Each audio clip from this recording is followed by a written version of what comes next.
راغبا في كل علم نافع. ينمو العلم ويتقدم بتقنياته ومجالاته، ومعه نطور أدواتنا في تقديم العلم الشرعي. أكاديمية زاد أكاديمية ينبوعها صاف ليروي غلة الظمآن، والسيرة العلياء عطرة الشدى طيب يفوح لأهل كل زمان. بشرى لنا زاد أكاديمية للعلم كالأزهار في البستان. بسم الله الرحمن الرحيم. الحمد لله والصلاة والسلام على رسول الله وآله وصحبه ومن اهتدى بهداه. أما بعد. The 6 men, the blessed men of Medina, after spreading what they saw of the Prophet ﷺ and his da'wah, they waited for a whole year till was the following season of Hajj, because they could not come in broad daylight under the watchful eyes of the pagans of Quraysh and communicate with the Prophet ﷺ without being attacked or killed. So they waited for a legitimate occasion of Hajj on the 11th year and came, and this time there were 12 of them. 5 of the previous 6 who came last year and an additional 7. So they came to the Prophet ﷺ, and this was the 12th year of prophethood. And when the Prophet ﷺ talked to them further about Islam and they gained more knowledge, they wanted something more, something binding. So the Prophet ﷺ said to them, "Come and give me the Pledge of Allegiance." And when they inquired about it, he said, not to associate anything with Allah. Listen carefully to what he's asking them to do. Not to associate other with Allah, because this is the essence of Islam. Not to steal, so you don't transgress against others, regardless whether they're Muslims or non-Muslims. Not to commit fornication, and not to kill your own children, as this was prevalent in some of the Arabs, fearing that they would feed with them, and fearing the financial burdens. Not to commit sins, and this is in general, and not to disobey me in anything that is right and proper. And the Prophet ﷺ throughout his life had never, ever ordered them or ordered us to do anything that was not right or was inappropriate. The Prophet says ﷺ to them, as a glad tiding, whoever among you fulfills that pledge, his reward will be incumbent upon Allah. But whoever commits any of those sins and is punished for it in this life, in this world, it will be an expiation for him. Whoever commits any of these sins and Allah conceals it, then it is for Allah to decide. If He wills, He will punish him, and if He wills, He will pardon him. That was extremely logical. So they accepted on the spot and gave and swore their allegiance to the Prophet ﷺ on that basis. Now, as they were going back and their numbers were growing and the basis for Islam was potential, the Prophet ﷺ sent with them a teacher so that he would teach them more about Islam, which they could not learn in such short period of time, and who would be able to convey the message of Islam to more and more people. So he sent with them his companion Mus'ab ibn Umair, and he was one of the youth among the companions. It's worth noting that Mus'ab was one among the richest families of Mecca. Before Islam, he was known to be a playboy, and he wore the fanciest of all clothes and the best of all perfumes, to the extent that people used to say, when they enter an alley, that they sniff the air and say, Mus'ab must have passed from here because there is this beautiful fragrance. When he accepted Islam, his mother, his family, all those around him were shocked. So they tried to squeeze him out of it. But he gave this whole life and this whole world for the sake of Allah. So the Prophet ﷺ sent Mus'ab among the first to accept Islam to give da'wah. Mus'ab went with one of those dignitaries who came as ambassadors of their people to Mecca and learned about Islam and took it back to Medina. He stayed with As'ad ibn Zurara. And he alongside with Asad, used to visit families and tribes in Medina, displaying Islam to them. And people accepted Islam, and it spread in them like wildfire, but in a positive sense. Asad ibn Zurara's cousin was Sa'd ibn Mu'adh, the head of Al-Aws tribe.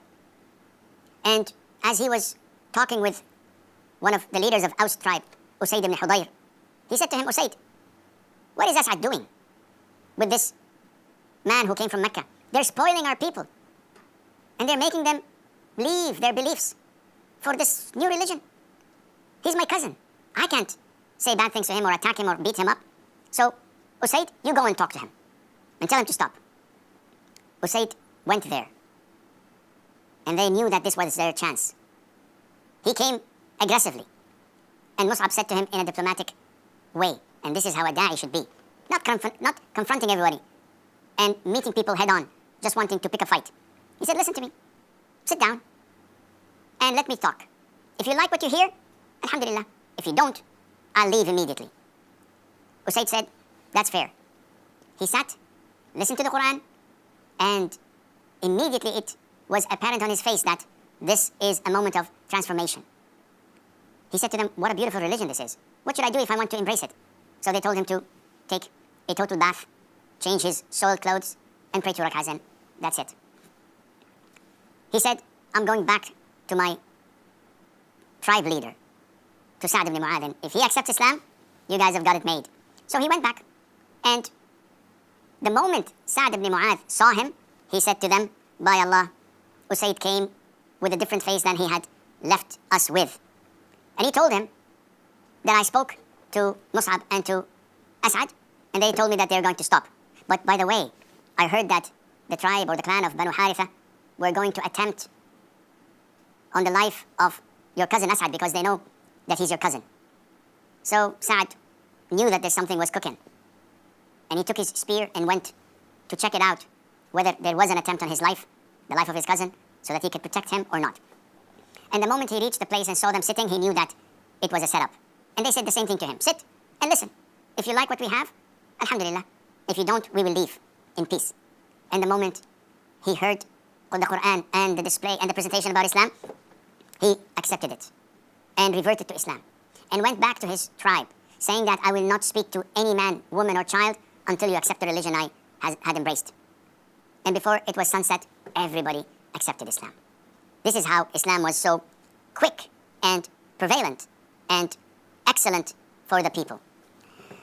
The second Pledge of Allegiance took place in the following year, in the 13th year of prophethood. This time, 72 people came from Yathrib, which is now known as Medina. And they met in the darkness of the night so that the people would not know of them with the Prophet ﷺ. And they also gave the Pledge of Allegiance to the Prophet ﷺ. Having done this, and they gave the Pledge of Allegiance that the Prophet ﷺ would be protected by them. And they, if he were to come to Medina, would protect him as they protect their own wives and children. And they accepted that wholeheartedly and invited him to come as soon as possible. When the people of Mecca in these past 2 years saw, I wouldn't say the exodus, rather the quick fashion of migration of the Muslims, packing up their wives and children and wealth and heading to Medina, they started to feel the vacuum. And Mecca was shrinking. All the brains and the wealth and the youngsters are moving out. Because of what? Because of Islam. Because of the da'wah of the Prophet ﷺ. So they felt, I wouldn't say again the credit crunch, they felt the financial threat and the political threat on their reign and power. So they met in Dar al-Nadwa, where they convened and each one gave their idea. One said, we have to tie him up and throw him in a room and just feed him till he dies. Others said, we have to make him leave Mecca and boycott him and exile him. Abu Jahl was with them listening when an old Bedouin came in that no one knew. And he identified himself as a wise man who would benefit them with a good advice and not deprive them of anything that's good for them. Abu Jahl came up with a devious idea. And he said, all of what you've said is not a good thing to do. I suggest that we select a strong young man from each of the clans of Mecca, different tribes, different families. And this group of men, armed with a sharp, strong sword with each one of them, would go in the darkness of the night to assassinate the Prophet ﷺ in his house while he's sleeping on his bed. So when Banu Abdi Manaf, when the tribe of the Prophet ﷺ asks for revenge and want to avenge their son, they'd find that there isn't a specific person to pick on. And his blood would be scattered and spread among the tribes and clans of Quraysh. So his people, his family would accept to take the blood money, and that would be the end of it. Satan, who was disguised in the form of this Bedouin, old man, said, this is the opinion that no other opinion would stand against it. هذا والله أعلم ونسبة العلم إليه أسلم وصلى الله وسلم وبارك على نبينا محمد. يا راغبا في كل علم نافع ينمو العلم ويتقدم بتقنياته ومجالاته، ومعه نطور أدواتنا في تقديم العلم الشرعي. أكاديمية زاد أكاديمية ينبوعها صاف ليروي غلة الظمآن، والسيرة العلياء عطرة الشدى طيب يفوح لأهل كل زمان.